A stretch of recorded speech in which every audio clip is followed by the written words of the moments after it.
The chilling effects of the Trump administration's military ban on transgender service members are starting to unfold. Last month, the Defense Department told transgender service members that they had to choose whether they would voluntarily or involuntarily separate from the military.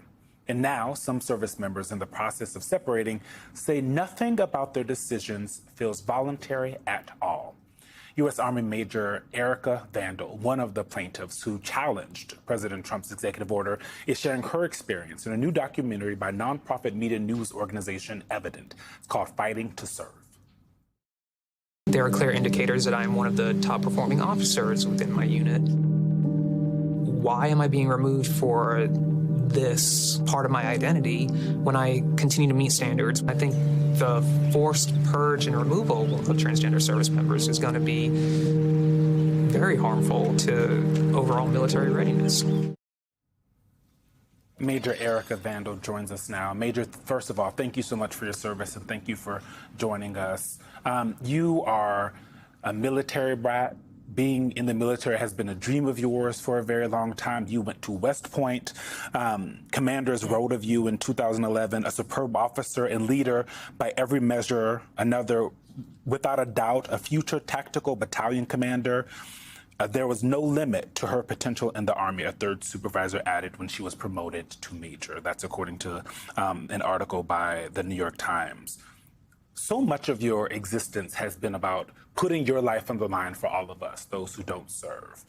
And now that you're out of the military and that's gone, how are you doing? What happens now? So currently I am still active duty, but I'm in the administrative separation process. So what that means is I'm on administrative leave along with the thousands of other service members that are currently going through this process.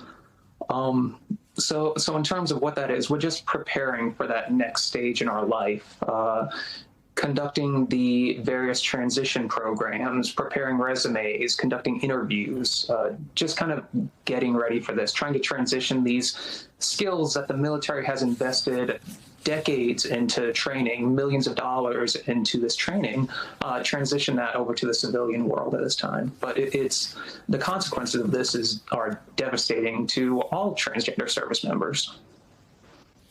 Major Vandal, I hesitate to do this, but I think it's important for people to hear what the Commander-in-Chief has to say about about transgender service members. Listen to what he had to say last month in a speech at Fort Bragg, and we'll talk about it on the other side. No soldier ever volunteered for the Army to be lectured about transgender diversity or inclusion. You don't want to hear that. Transgender for everybody. We don't do that. America's patriots joined the Army to kick down doors, storm beaches, kill terrorists, and win America's wars. That's what we want. And that's what you want. Major Vandal,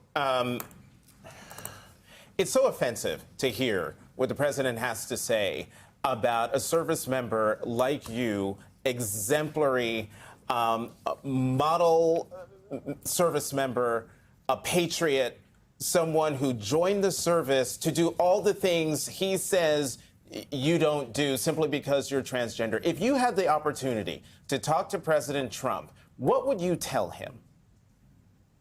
I would say that transgender service members join the military for the exact same reason as everybody else joined, for love of country, for patriotism, for the opportunities provided from that. And I love this country. I want to continue to serve this country.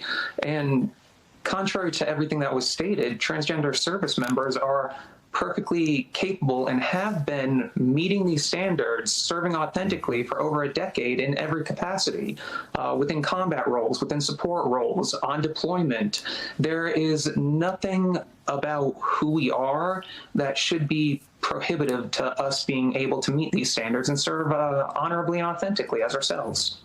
Major Vandal, last question before we let you go. the Secretary of Defense, the President often talk about this as being about military readiness, right? That for whatever reason, in their eyes, transgender service folks cause issues. We know that that's not true. There's no evidence to that. So what do you think is really behind this trans ban? I don't want to speculate as far as the true motives behind the ban.